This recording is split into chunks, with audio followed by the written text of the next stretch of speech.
Hello मेरे प्यारे बच्चों, again we are most welcome in career academy. आपका हमारे यूट्यूब चैनल कैरियर एकेडमी में जोरदार स्वागत है मेरे प्यारे बच्चों। आज हम जो भी एग्जाम बूस्टर बैच से जुड़ रहे हैं मेरे प्यारे बच्चों, आज आपका जो है क्लास 12 फिजिक्स का जो है नेक्स्ट वीडियो आपके सामने आने वाला है।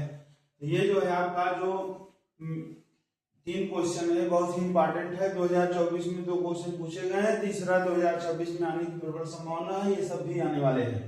तो चलिए मेरे प्यारे बच्चों, फटाफट इस कैरियर एकेडमी को लाइक सब्सक्राइब और ढेर सारा सपोर्ट करते रहिए मेरे प्यारे बच्चों, क्योंकि पहला जो क्वेश्चन है कि एक लेंस की वाय में फोकस दूरी एवं लेंस को द्रव में डुबोने पर उसकी फोकस दूरी का अनुपात ज्ञात करना है मेरे प्यारे बच्चों। चलिए जानते हैं, लेंस की फोकस दूरी होती है वाय में, मान लीजिए suppose F A is equal to N A minus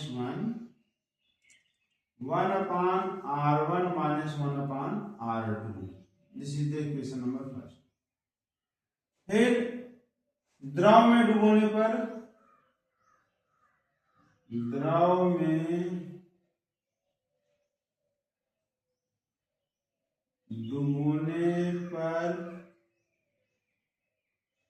focus दूरी F L is equal to N A upon N L minus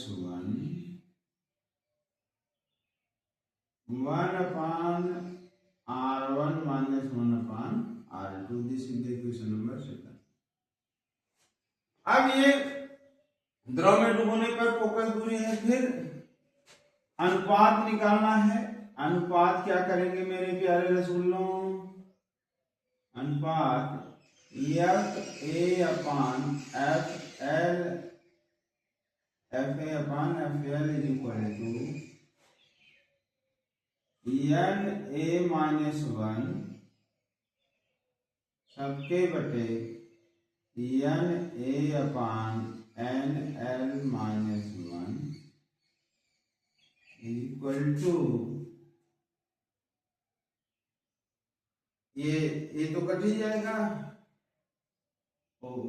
r1 minus r2 सबके बटे 1 upon r1 minus 1 upon r2 कट्टम कुंडम F A upon F L is equal to N A minus 1 सबके बटे N A upon N L minus 1।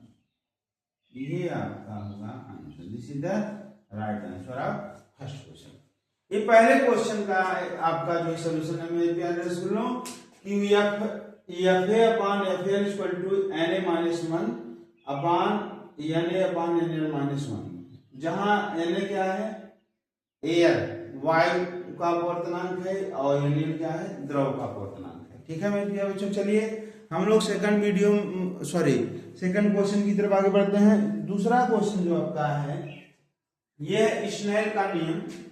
Snail का नियम क्या है मेरे प्यारे बच्चों?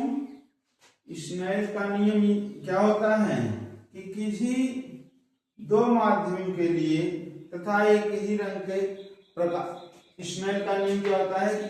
किन्हीं दो माध्यमों के लिए तथा एक ही रंग के प्रकाश की तरंगदैर्घ्य के लिए आपतन कोण की जा और अपवर्तन कोण की जा का एक निश्चित अनुपात होता है, जिसे sine I by sine R बराबर या अपवर्तनांक है। ये स्नेल का नियम। किन्हीं दो माध्यमों के लिए एक ही प्रकाश की तरंगदैर्घ्य के लिए साइन आई आपतन कोण की जा अपान साइन और अपवर्तन कोण की जा का एक निश्चित अनुपात होता है, जिसे अपवर्तनांक n कहते हैं। इसे 1n2 भी कहते हैं। इसको कहते हैं पहले माध्यम के सापेक्ष दूसरे माध्यम का अपवर्तनांक। Refractive index of second medium with respect to first medium.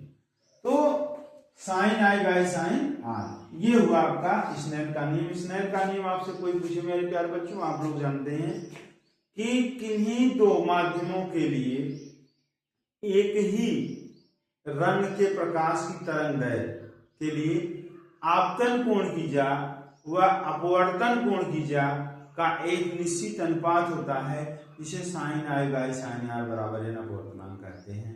कभी कभी 1n2 लिखा रहेगा तो इसको पढ़ेंगे पहले दूसरे माध्यम का अपवर्तनांक पहले माध्यम के सापेक्ष, मतलब पहले माध्यम के सापेक्ष दूसरे माध्यम का अपवर्तनांक। अब कभी कभी यहाँ पे ANL लिखा रहेगा, कभी यहाँ पे ANW लिखा रहेगा, तो जिसके सापेक्ष उसको आगे, जिसका अपवर्तनांक उसको पीछे लिखते हैं मेरे प्यारे बच्चों। चलिए, एक प्रिज्म के लिए क्रांतिक कोण C बराबर 45 डिग्री है, तो n का मान निकालना है। क्रांतिक कोण क्रिटिकल एंगल क्या होता है मेरे प्यारे बच्चों, आप लोग रिव्यू करिए।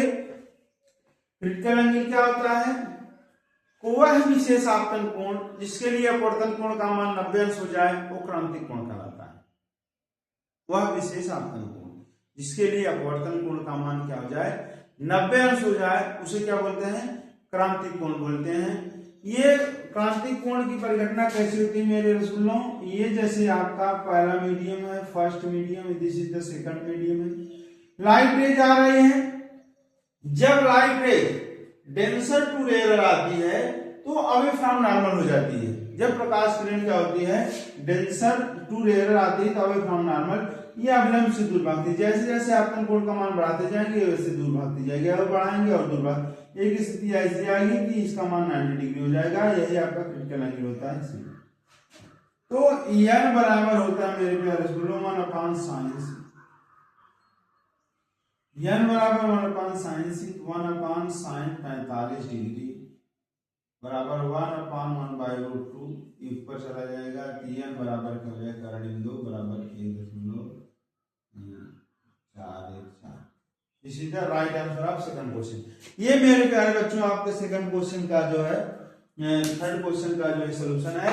आप इस एग्जाम बूस्टर बैच फटाफट केडीएम अकेडमी से जुड़े रहिए, क्योंकि अब आप लोग एग्जाम के करीब हैं। क्या है? एग्जाम के करीब हैं। अगर आप ऐसे ही श्रद्धा और स्नेह से इस चैनल से जुड़े हैं तो आपको सफलता 100% मिलेगी। ठीक है, क्योंकि कुछ देर की खामोशी है, फिर एक शोर आएगा। तुम्हारा दौर आया है हमारा, कुछ देर की खामोशी है, फिर एक शोर आएगा। तुम्हारा वक्त आया है, हमारा दौर आएगा। ठीक है, तो इसी के साथ जो इस वीडियो को मैं स्किप करना चाहता हूँ। जय हिंद, जय भारत।